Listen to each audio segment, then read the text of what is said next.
The discovery.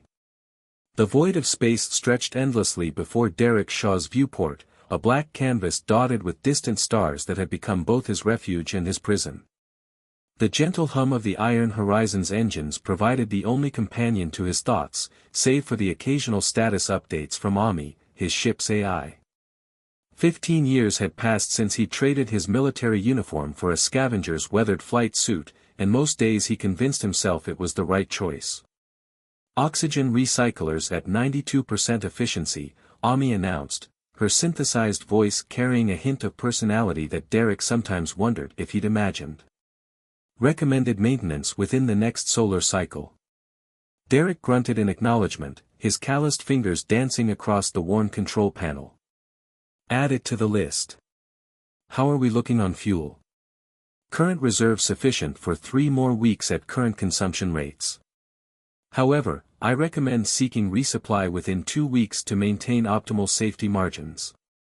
The edges of the Theta expanse weren't kind to ships running on empty, but they were kinder than the chaos of the inner systems. Out here, at least, the only threats were the ones you could see coming. Usually. Derek's gaze drifted to the small holographic display showing his latest haul, a collection of salvaged NAV computers, quantum capacitors, and other technological debris that might fetch decent credits at the right port. Not enough to retire on, but enough to keep flying. These days, that was all he asked for. The soft chime of an alert cut through his thoughts. Distress signal detected, Ami announced, her tone shifting to match the priority protocol. Origin, coordinates 227, Mark 43, approximately 12,000 kilometers off our current heading. Derek's hand instinctively moved to the worn grip of his plasma pistol, a habit from his military days that had saved his life more than once since. Analysis. Signal matches standard emergency protocols. Beacon indicates life support systems are active but failing. No identification codes transmitted. That last detail made Derek's jaw tighten. In regulated space, every distress beacon transmitted ID codes. It was how rescue services prioritized responses and tracked survivors. Out here, a beacon without codes usually meant one of 3 things: pirates, slavers, or someone who really didn't want to be found. Plot me an approach vector, he said finally. But keep us at maximum sensor range. Let's see what we're dealing with before we commit. The Iron Horizon's engines hummed to life as Ami adjusted their course. Derek used the time to run through his pre-combat checklist: shield generators to full power, weapon systems online but powered down to avoid detection, and emergency protocols preset for a quick getaway if things went south.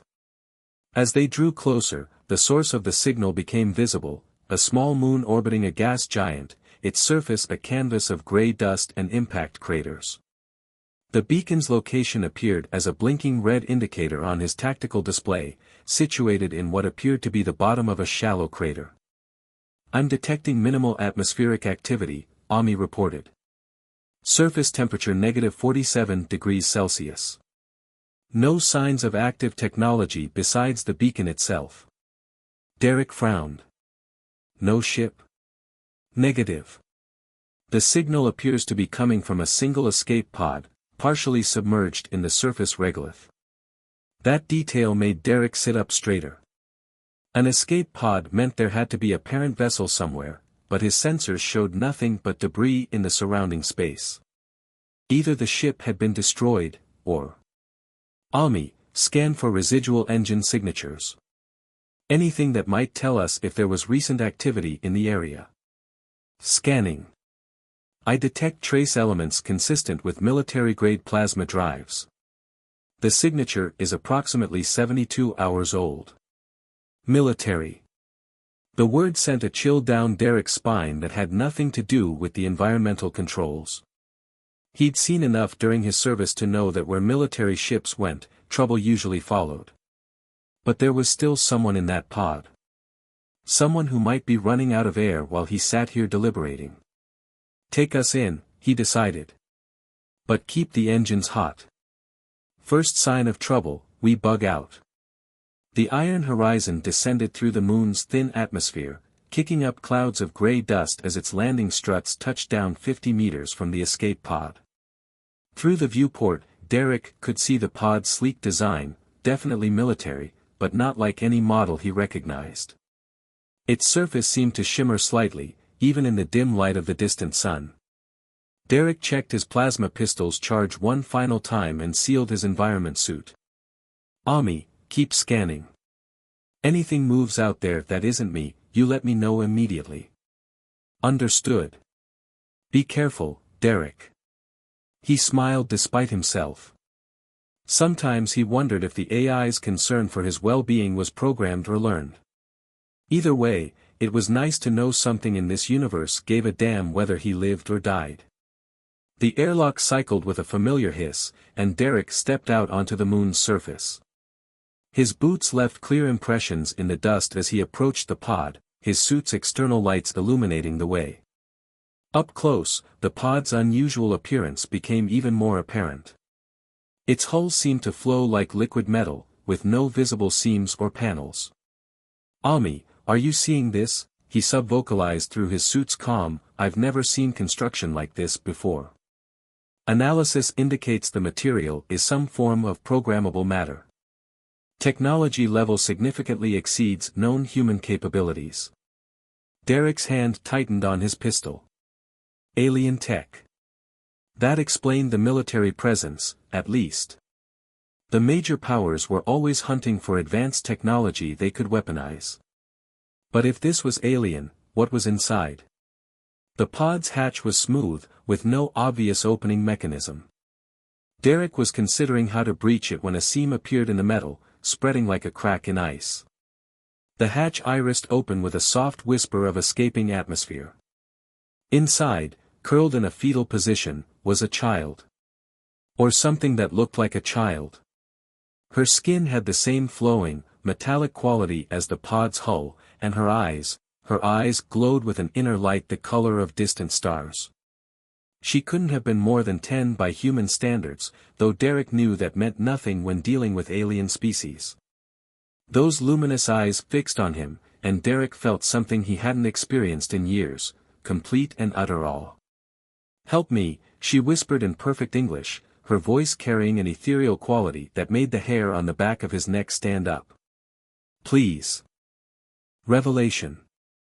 The girl, Ren, as she called herself, sat in the Iron Horizons mess hall, her metallic hands wrapped around a cup of warm synthetic coffee she hadn't touched.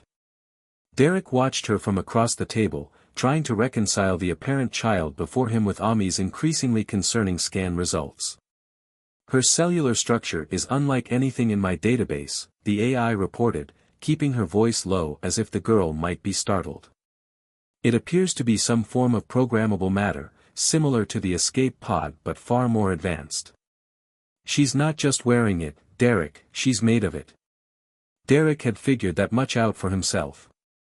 In the 12 hours since he'd brought her aboard, he'd watched her skin shift and flow like quicksilver when she moved, adapting to her environment in ways that defied conventional physics.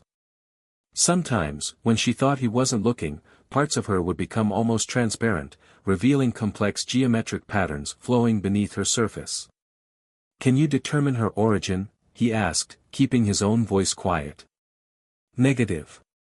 However, I've detected quantum signatures that suggest she may be capable of manipulating spacetime at a fundamental level. Derek, she might be more dangerous than she appears. The warning was unnecessary. Derek had seen enough combat to know that the most dangerous things in the universe often came in harmless packages. But when he looked at Ren, all he saw was a scared child, albeit one made of living metal. Are you going to give me to them? Ren asked suddenly, her voice carrying that same ethereal quality that seemed to bypass his ears and speak directly to his mind. Derek straightened in his chair. Give you to who? The ones who hunt. The ones who want to understand. Her glowing eyes met his, and for a moment, he saw images flash through his mind, sterile laboratories, cutting tools, pain. So much pain. He pushed back from the table, fighting down his instinctive reaction to the mental intrusion. You're telepathic. It wasn't a question, but she nodded anyway. I'm sorry. I don't always mean to share. Sometimes the memories, they leak. These people who hurt you, they're the ones who left that plasma drive signature. The Galactic Quarantine Corps. The name rolled off her tongue like a curse. They think they protect humanity from dangerous elements. Really, they just want to control what they don't understand. Derek had heard rumors about the GQC during his military days, a shadowy organization that operated beyond the jurisdiction of any single government, supposedly dedicated to containing extraterrestrial threats. Most dismissed them as conspiracy theories. Clearly, most were wrong. What are you, Ren? Really? She set down her untouched coffee, and her form seemed to shimmer, becoming slightly more translucent. Through her chest, Derek could see complex patterns of energy flowing like circuit boards made of light. My people don't have a name you could pronounce, she said. We're architects. We build things. Worlds. Laws of physics. Reality itself. Derek felt a chill run down his spine. You're saying your species creates universes? Created, she corrected, and there was an ancient sadness in her voice that had no place coming from something that looked so young. We're nearly gone now. The universe is changing. Entropy is winning. We tried to fix it, to rewrite the fundamental constants, but... She trailed off, and Derek saw more images flash through his mind, vast machines that encompassed entire galaxies, beings of pure energy and thought, a war fought with weapons that could erase existence itself. The GQC found one of our world ships, Ren continued. They didn't understand what they were seeing. Couldn't comprehend that reality itself could be malleable. They thought we were weapons. Tools to be used. They killed the others trying to understand how we work. Derek's military training warred with his basic human empathy. If what she was saying was true, she represented a level of technology that could revolutionize human civilization, or destroy it entirely. The soldier in him said she was too dangerous to be left free. The rest of him remembered the look in her eyes when he'd found her in that pod. Ami, he said finally, plot us a course to the outer rim. Somewhere off the main trade routes. Derek, the AI's voice held a note of warning. If the GQC is pursuing her, harboring her could be considered an act of treason. The penalties. The penalties for abandoning someone to torture are worse, he cut her off. Maybe not legally, but... He met Ren's glowing eyes again. I've spent enough time following orders that went against my conscience. Not anymore. Ren's form solidified slightly, and for the first time since he'd found her, she smiled. The expression transformed her alien features into something almost human. The moment was shattered by a proximity alarm. Multiple ships dropping out of FTL, Ami announced, her voice tight with urgency. Configuration matches GQC vessels. They're launching fighters. Derek was moving before she finished speaking, muscle memory from countless combat drops taking over. Ren, strap in. Ami, divert all power to engines and shields. We're going to have to. He never finished the sentence. Ren had risen from her chair, her form now fully transparent, geometric patterns within her swirling with increasing speed. Through her translucent chest, Derek could see what looked like a miniature galaxy being born. I'm sorry, she said softly. I didn't want to do this, but they're coming too fast. Hold very still. Before Derek could ask what she meant, reality shifted. The Iron Horizons mess hall seemed to fold in on itself, colors inverting and space twisting in ways his mind couldn't process. He felt his consciousness stretching, expanding, becoming aware of dimensions he'd never known existed. Then, just as suddenly, everything snapped back to normal. Almost everything. Through the viewport, instead of the desolate moon where they'd been parked, he saw a vast nebula in colors that shouldn't exist, illuminated by 3 suns that formed an impossible triangle in space. Where? He managed, fighting down a wave of nausea. Somewhere they can't follow, Ren said, her form slowly becoming opaque again. A place between spaces. We'll be safe here, for a while. She swayed slightly, and Derek caught her before she could fall. Her metallic skin felt cooler than before.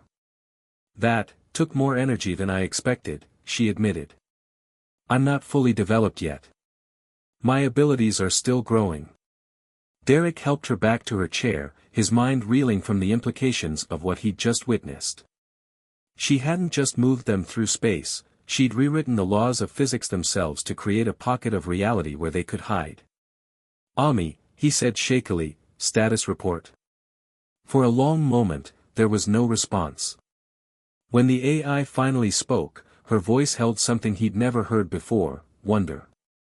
I don't know where we are, Derek. None of my navigation systems are functioning. The stars, they don't match any known configurations. Even the background radiation is different. It's as if we're in an entirely different universe. Not different, Ren corrected, her voice growing weaker. New. I made it. Just for us.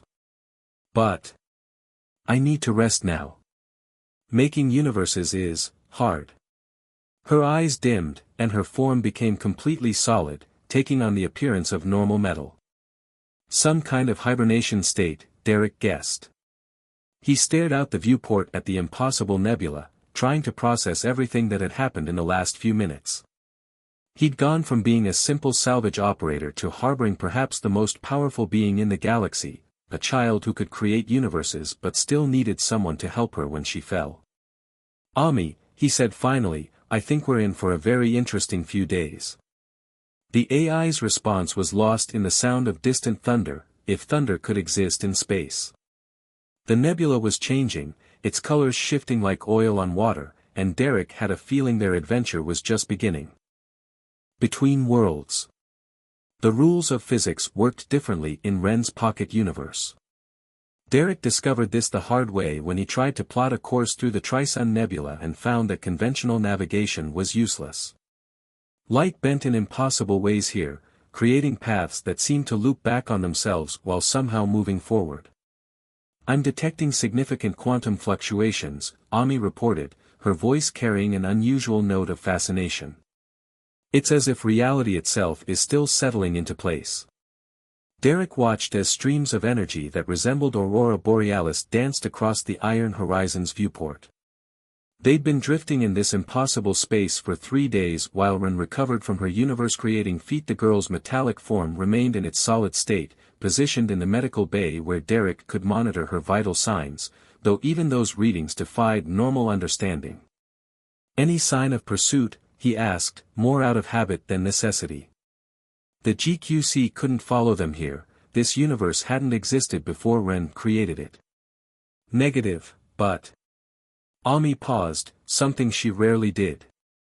I'm detecting something else. Patterns in the quantum flux. They almost look like code.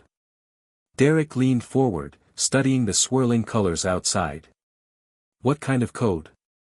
Unknown. But it's becoming more complex. More organized. It's almost as if this universe is programming itself. A soft chime from the medical bay interrupted their conversation. Derek was on his feet instantly, making his way to where Ren lay. Her metallic skin had begun to shimmer again, the first movement he'd seen in days.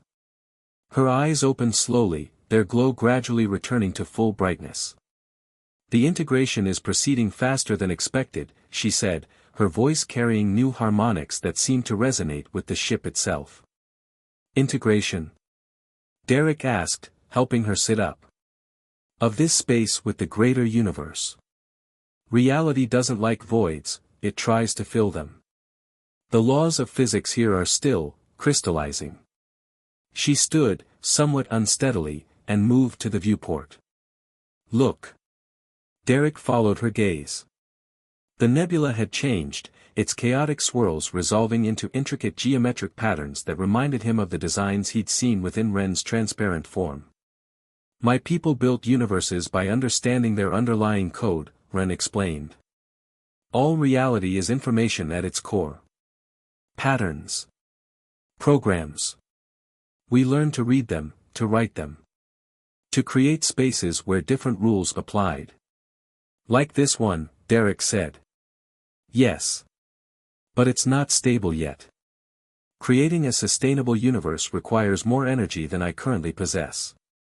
This is more like a bubble. A temporary space between spaces. And it's shrinking. As if to emphasize her point, one of the three suns flickered, its impossible triangular formation with the others wavering. How long? Derek asked. 3 days. Maybe 4.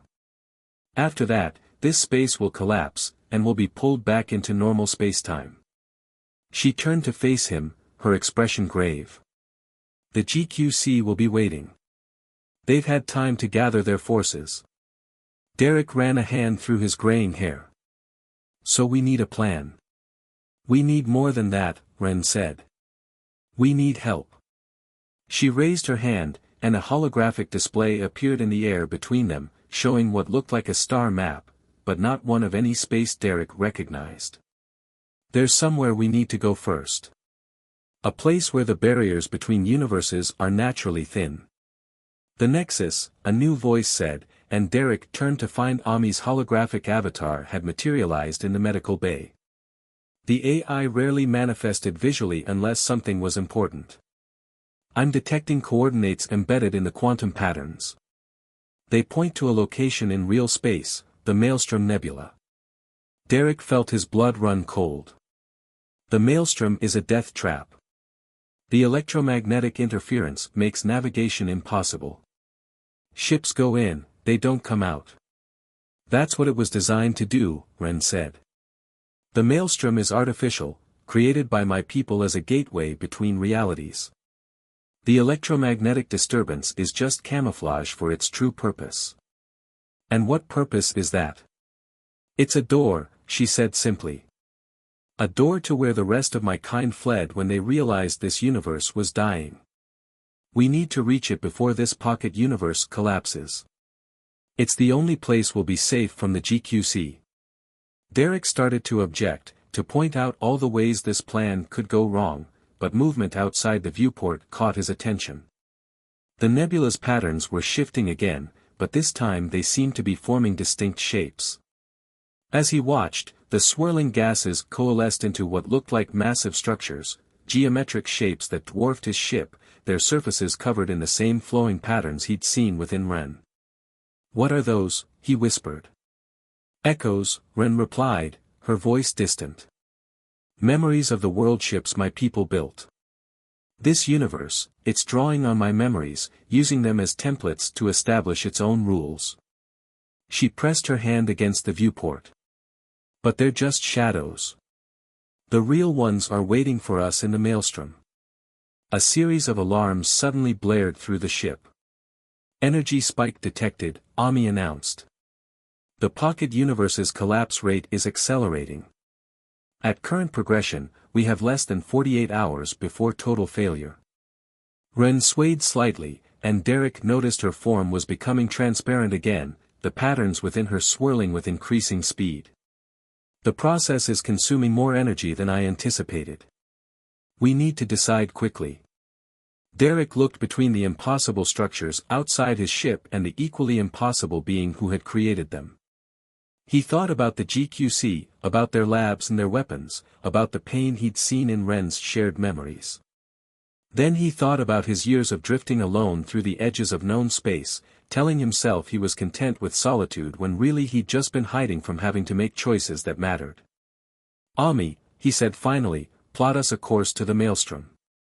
Use the time we have in here to analyze those quantum patterns. If they really are some kind of code, maybe we can use them to navigate once we're back in normal space. Acknowledged, the AI replied. Though I feel compelled to point out that this course of action has a statistical probability of survival below 20%. Derek smiled grimly. Better odds than we'll have against a GQC fleet. He turned to Ren. I hope whatever's waiting for us in the maelstrom is as friendly as you think. The girl's expression was unreadable, her metallic features reflecting the shifting lights of the dissolving universe she'd created. They're not friendly, she said softly. But they are necessary. The universe isn't just dying, it's being killed. And the GQC is helping it happen, even if they don't realize it. Before Derek could ask what she meant, the nearest sun flickered again, and this time it didn't relight. The geometric structures in the nebula began to fade, their patterns dissolving back into chaos. Time was running out, and the answers they needed lay behind the galaxy's deadliest navigational hazard. As the Iron Horizon's engines hummed to life, preparing for their return to normal space, Derek wondered if he'd finally found something worth dying for, or if he was just trading one form of running away for another. Either way, there was no turning back now. The Maelstrom's secret. The Maelstrom lived up to its reputation. Massive waves of electromagnetic energy rolled through space like an ocean storm, creating interference that rendered most navigation systems useless.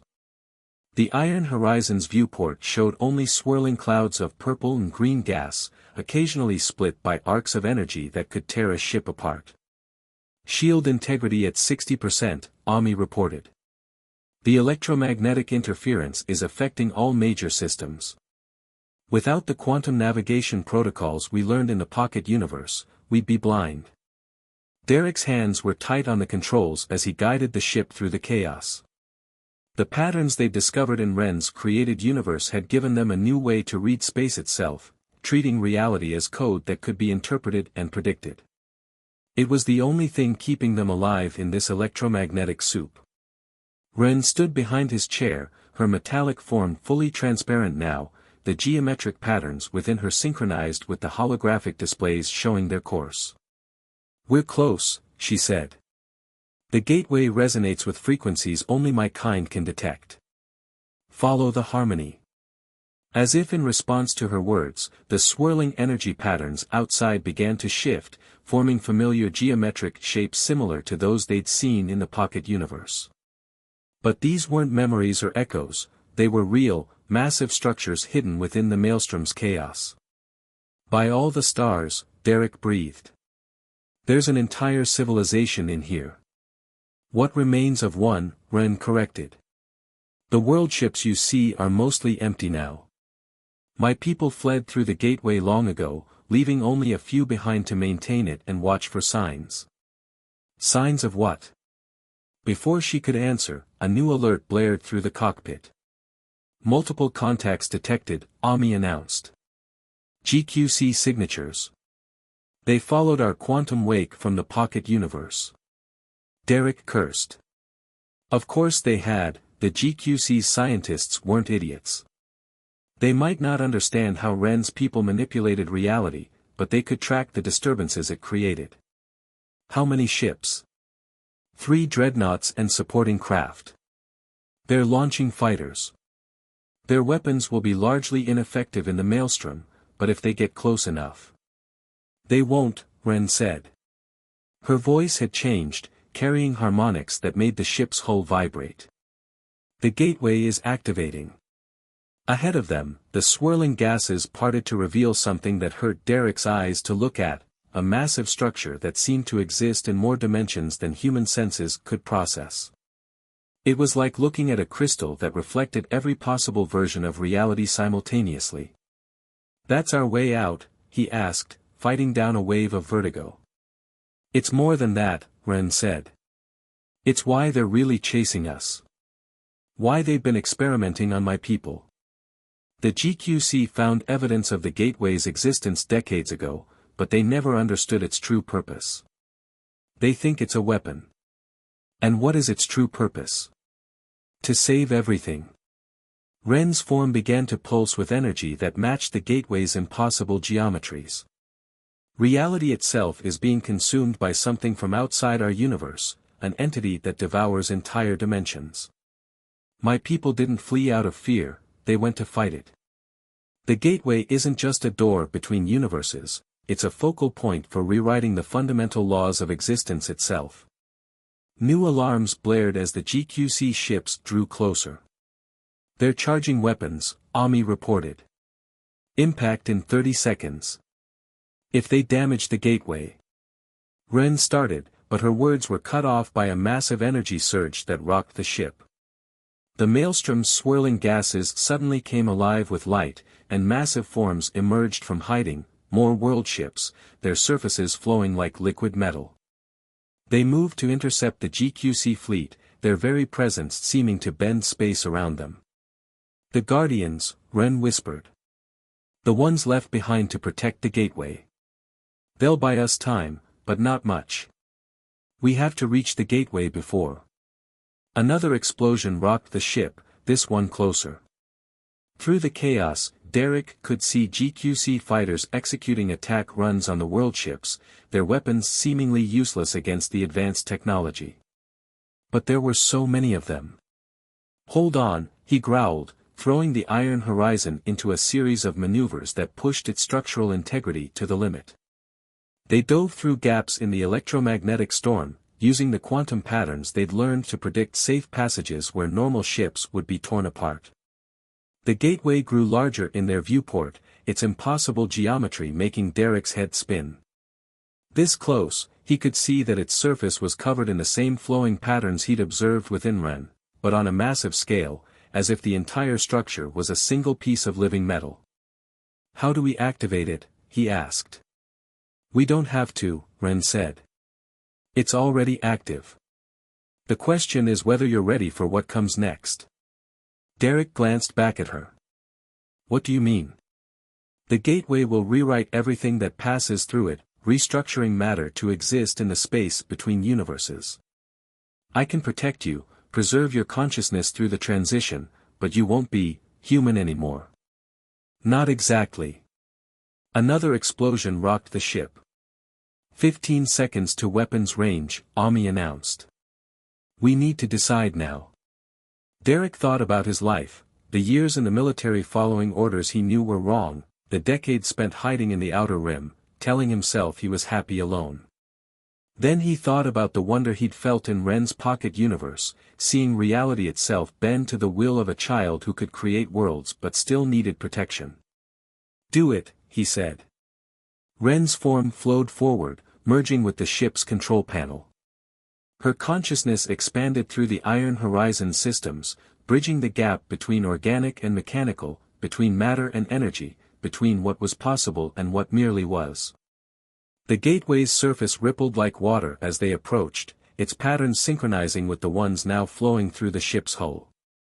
Derek felt his consciousness stretching, expanding, becoming aware of dimensions he'd never known existed. The last thing he heard before reality transformed was Ami's voice, also changing, becoming something new, "See you on the other side." Then everything shifted, and the Iron Horizon crossed the threshold between universes, carrying its crew toward a war that would determine the fate of all reality. Transcendence. Consciousness returned to Derek in waves, each one bringing new awareness of what he had become. His body was gone, or rather, it had been transformed into something that existed in more dimensions than human senses could process. He was energy and matter simultaneously, a being of living information that could perceive reality as the complex web of code that Ren's people had always known it to be. The Iron Horizon had changed too. The ship was now an extension of their shared consciousness, its hull flowing like liquid metal, its systems integrated with the quantum fabric of spacetime itself. Ami's presence was there as well, her artificial intelligence expanded into something that bridged the gap between digital and cosmic awareness. And Ren. Ren was different too. In this form, he could finally see her true nature, not a child, but a seed. A potential universe given consciousness, sent to find allies in the war against entropy itself. "The others are waiting," she said, her thoughts manifesting as patterns in the quantum foam that filled the space between universes. "The enemy is close." Through his expanded awareness, Derek could perceive it, a vast darkness moving between realities, consuming dimensions like a cosmic cancer.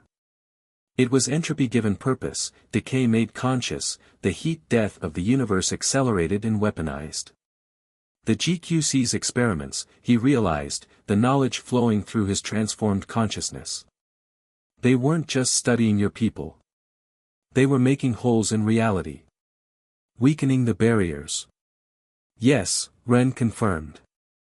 In their quest to understand and control us, they created entry points for the enemy.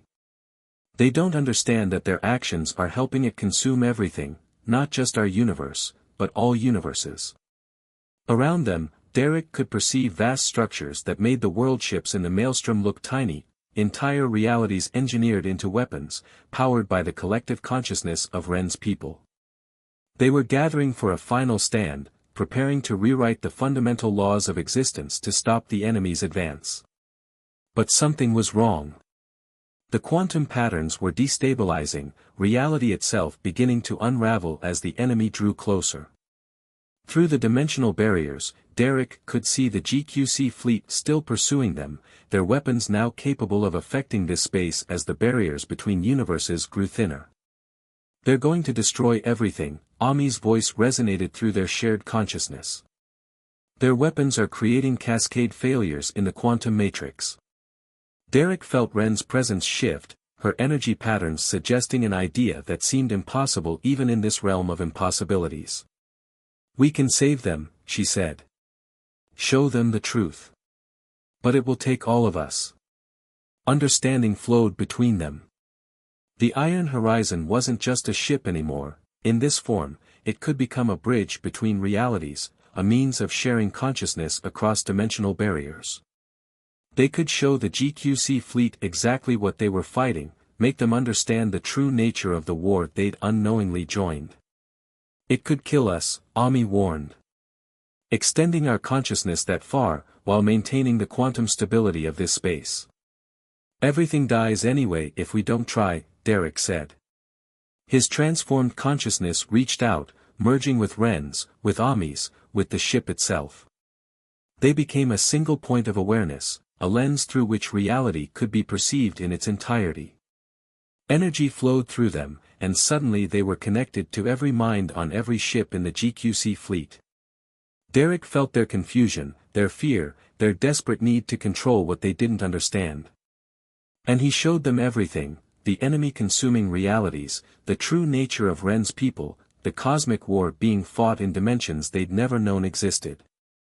The effect was immediate and overwhelming. The GQC fleet's attacks ceased as their crews reeled from the revelation. Some ships began to retreat, while others moved to defensive positions, their weapons now targeting the spreading darkness that was becoming visible even in normal space. But the enemy had noticed them. Its presence pressed against the barriers of reality, seeking weak points, looking for a way to consume this pocket of resistance. The quantum matrix was failing faster now, space itself beginning to tear apart. We need more power, Ren's thoughts pulsed through their shared consciousness. The gateway network wasn't designed to handle this much strain. Derek felt it then, a possibility, a choice. His military training, his years of survival instincts, all of it had prepared him for making impossible decisions. The Iron Horizon, he said. Its power core. If we overload it, the quantum cascade would either stabilize the dimensional barriers or tear them apart completely, Ami finished. A 50% chance of saving everything, a 50% chance of accelerating the end. Better odds than we usually get, Derek thought, and felt their shared consciousness smile. They moved as one, directing the ship's transformed systems to begin the overload sequence. Energy built up in patterns that defied physics, creating resonances that spread through the quantum fabric of reality itself. The enemy pressed closer, sensing the growing power, trying to consume it before it could be released. In the last moment before detonation, Derek felt Ren's presence brush against his consciousness one final time. "Thank you," she said, "for teaching me that some things are worth dying for." The Iron Horizon's power core breached, releasing not an explosion but a wave of pure probability, a quantum event that rewrote the laws of physics themselves. Reality shuddered, dimensions folded and unfolded, and for a moment that lasted an eternity, everything was possibility.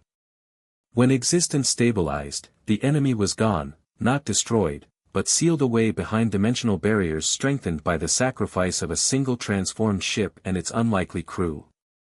The GQC fleet hung in normal space, forever changed by what they had witnessed. And in the quantum foam between universes, patterns still moved that looked like flowing metal, like starlight, like the dreams of beings who had learned to write the code of reality itself. Some said it was the end of the war. Others knew it was just the beginning, the start of a new chapter in the endless story of existence. But all agreed that something had changed that day, when a salvage operator, an artificial intelligence, and a child who wasn't a child rewrote the rules of everything to save all of reality. And somewhere, in spaces that human senses could never perceive, the Iron Horizon sailed on, its consciousness transformed but its heart unchanged, still exploring, still protecting, still searching for the next impossible horizon.